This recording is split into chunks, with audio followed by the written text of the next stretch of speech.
sɔgɔlen bɛ Mifa communication jabarani na ni wagati na an ka foli bɛ aw bɛɛ lajɛlen ka kɛɲɛ ni aw ka wagatiw cogoya ye. Bi ye septembre kalo tile 3 ye san 2023 an b'a fɔ aw ye ko nin ye aw ka dɔgɔkun kunnafoni wagati selen. Tarata don utu kalo tile 29 san 2023 min ye an ka kiri baarakɛla ni o ye Mohamed Sheikh Cherif Kone a yirala ko ale gɛnna ka bɔ a ka kiri baara la ka sababuya kɛ a donna jɛkulu la jɛkulu min ye appel du 20 février ni ale ye parti politique jɛkulu dɔ ye ka sababuya kɛ a yirala ko ni bɛ kiri baara kɛ a ma daga i ye cogoya si la i ka politique kɛ nka min ye a ka lafasalikɛbaga ye ni o ye maître Tapo ye ale ye a yira ko ale ka lafasaden ko a ma don politique la nka kani maa dɔw jɛra minnu kɔni bɛ politique kɛ o hukumu kɔnɔna fɛnɛ na a ka kumaw la a ye a yira ko u ye damakasi sɛbɛn dɔw don an ka kiribulon tigilamɔgɔw yɔrɔ nka ko u ma sɔn u ka damakasi sɛbɛn ninnu ma ko u banna a bɛɛ lajɛlen ma a ko u kɔni bɛna segin ka damakasi sɛbɛn wɛrɛ don ko ni u ma sɔn u ka damakasi sɛbɛnw ma ko u bɛna wuli ka se farafinna adamadenya lafasali tɔn jɛkuluba minnu bɛ yen ni an b'a fɔ a ma ko cour africaine des droits de l'homme ani cour de la CEDEAO k'u bɛna wuli ka se olu ma yaasa ka u ka damakasi sɛbɛn don o yɔrɔ nin na. Tarata don utu kalo tile 23 min ye Bajangara ani Sevare sira min bɛ bɔ Sevare ka taa Bajangara ni an b'a fɔ a ma ko route numéro 15 bingali wale dɔ taara ka ɲɛsin maa dɔw ma ni o bɛ taa i jɔ maa 3 ɲɔgɔnna la olu maa 3 bɛɛ lajɛlen u ni tora a la o maa 3 la min ye Ayuba Kamiya ye ni ale ye bɔlɔlɔsiraw kan ni o ye Facebook ye Bajangara info tigi ye ale tun bɛ maa 3 ninnu na o hukumu de kɔnɔna la min ye Sevare ni Bajangara sigibagaw ye u ye welewelemada kɛ ka ɲɛsin an ɲɛmɔgɔw ma ko u ka a lajɛ cogoya min na u bɛ se ka dɛmɛ don u ma yaasa min ye u ka nin sira in ye basigi ani lakana bɛ se ka sabati a kɛnɛ kan cogoya min na an b'a fɔ ko Ala ka hinɛ u la Ala ka yen fisaya u ma ni yan ye. N'an bɔra ye an bɛ taa Douanza min ye Yusuf Ongoyiba ye ni ale ye Jaweli maire ye commune maire ye ale ye welewelemada kɛ ka ɲɛsin an ka jamana ɲɛmɔgɔw ma ko u ka u kɔfilɛ a ka dugu ni a dafɛ dugu bɛɛ lajɛlen na ka sababuya kɛ ko bingani wale caman talen bɛ ka ɲɛsin ani a ka dugudenw ma ko hali u tɛ se ka wuli ka taa u ka sɛnɛw kɛ tuguni ka sababuya kɛ mugujuguw donnen bɛ dugu jukɔrɔla la a ka duguden caman de bɛ min bɔnɛna a nin na ka sababuya kɛ nin dugu jukɔrɔ mugu ninnu ye a ko an ka lakana tigilamɔgɔw u ka a lajɛ tiɲɛ yɛrɛ la n'o tɛ nin ko a taara ka olu yɛrɛ bolo dan. N'an bɔra yen an bɛ taa AGTR la ni wagati in na mankan misɛnnin wulilen bɛ AGTR kɔnɔna na ka sababuya kɛ min ye AGTR ɲɛmɔgɔ ye ni o ye Zana Kulibali ye ale ni a kɔmɔgɔw fo ka taga se maa minnu bɛ u dɛmɛ ni nafolo ye yaasa u bɛ se ka u ka baaraw boloda ko fɔɲɔgɔnkɔya bɛ u ni ɲɔgɔn cɛ ka sababu kɛ wari min bɛ di a ma a k'a don baara minnu da fɛ ko a tɛ ka taga a ta sira fɛ min ye a baarakɛɲɔgɔn ye ni o ye Buya Sila ye ale wulila ka damakasi sɛbɛn don minisiriso min ɲɛsinnen bɛ an ka sɔrɔ yiriwaw koɲɛ ɲɛnabɔli ma ko u ka nin ko in lajɛ ko sabula ko a ko bɛ ka kɛ dantɛmɛ ye min ye Zana Kulibali ye a ma ko bila dagirinda la a filɛ ka a baarakɛɲɔgɔn ni o ye Buya Sila ye ka wuli ka bɔ a nɔ la ka Nuhum Jara ni ale ye mairie quartier commune olu ka ciden ka a nɔrɔ bila ni o ye wa a ma dan o fana ma min ye AGTR baarakɛla caman ye o bɛ taa i jɔ maa 12 ɲɔgɔnna na a ye olu fana bila ka sɔrɔ min ye o mɔgɔ ninnu ye u ye u yɛrɛ di a baara ma yaasa jɛkulu in yɛrɛ bɛ se ka taga ɲɛ cogoya min wa u bɛ bila wagati min yɛrɛ fana na min ye u ka nafolo ni an b'a fɔ o ma ko sarawari kalo 2 ɲɔgɔnna o fana bɛ yen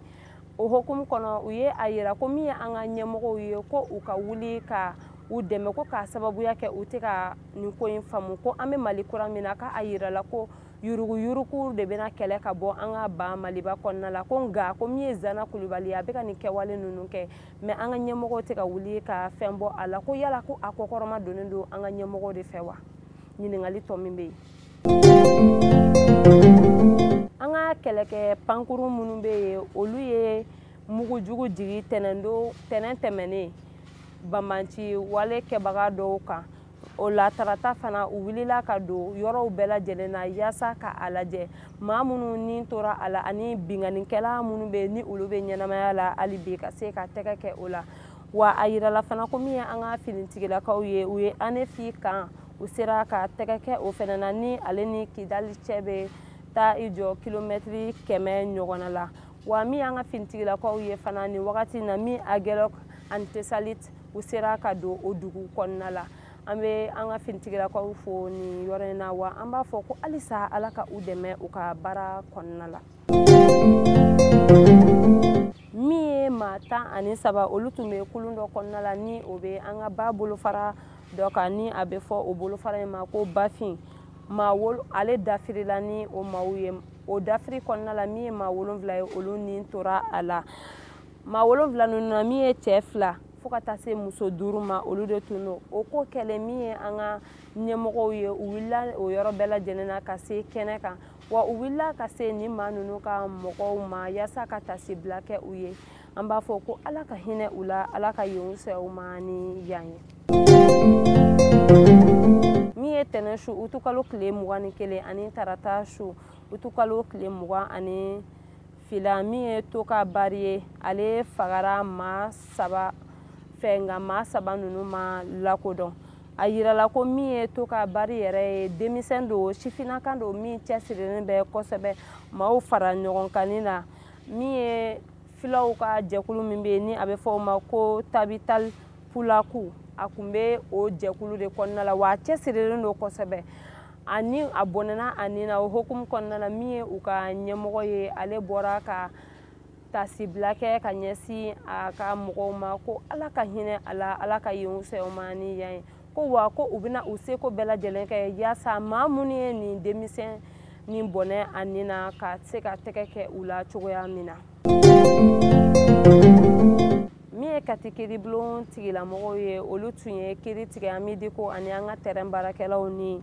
ɲɔgɔn cɛ ni o titre foncier yɛrɛ ye 1637 Samayakaw fɛ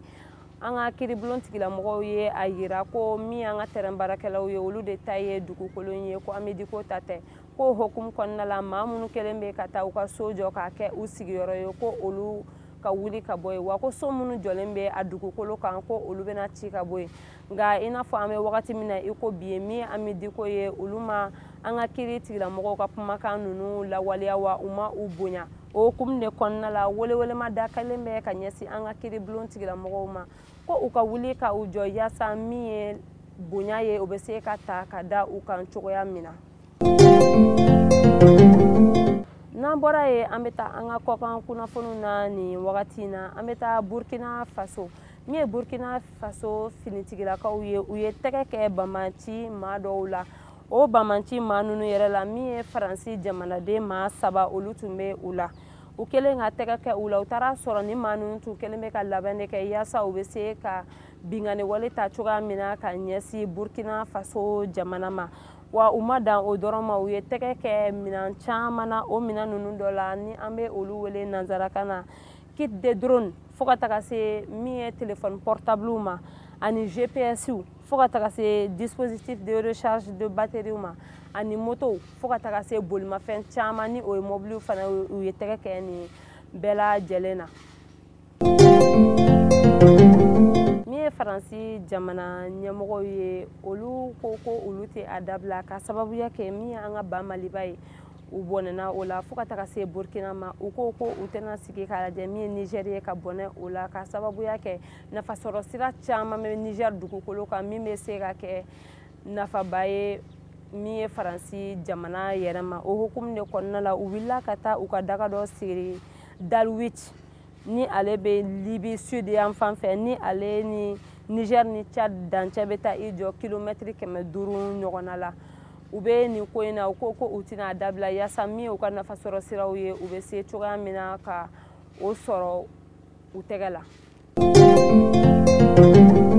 N'an bɔra ye an bɛna segin ka na an ka ban Maliba kɔnɔna la min ye Kuliba commissaire ye ni ale santigi Kamisogo ale ni a ka cɛdenw olu ye tɛgɛ kɛ nanbaratɔ dɔ la min ka baara kun bɛnnen bɛ ka min ye jagokɛla minnu bɛ an ka feerekɛ suguba kɔnɔna la ka taa olu nanbara ka se ka wari bɔ u kun cogoya min na a yirala ko a ka nin nanbara nin kɔnɔna la a sera ka wari min bɔ an ka jagokɛlaw kun o bɛ t'i jɔ miliyari 130 ɲɔgɔnna la u kɛlen ka tɛgɛ kɛ a la a ye kuma min sɔrɔ o de ye ko ale yɛrɛ fɛnɛ nanbarala de ko o hukumu de kɔnɔna la ale fɛnɛ wulila ka nanbara in kɛ a ka baara ye nin wagati in na a bɛ an ka finitigilaka minnu an ka commune 3 finitigilakaw ka bolo kan nin wagati in na. N'an bɔra ye an bɛ taa san min ye Kɔnpol Lakanfiya Keyita olu n'u ka cɛdenw ye olu ye tɛgɛ kɛ maa 4 na maa 4 mun kun ka baara ye ka bingani wale ta ka maaw sɛgɛrɛ ni o de ye ka maaw bolofɛnw daragi u la kɛrɛnkɛrɛnnenya la musolakaw tɛgɛ kɛlen u la u jɔra u ka nin wale jugu ninnu na ayiwa nin wagati in na an ka finitigilakaw ye tɛgɛ kɛ u la u tagara ni u ye san kasobonba la araba tɛmɛnen utukalo tile 16 san 2023 an bɛ an ka finitigilakaw fo ka wilikajɔ la halisa. Ni ne bɛ dan sigi an ka bi kunnafoniw na ni Ala ma baasi kɛ aw ni ne na an bɛ ɲɔgɔn sɔrɔ yan nɔ kari wɛrɛ ka kunnafoni di aw ma laadiriya la shukran.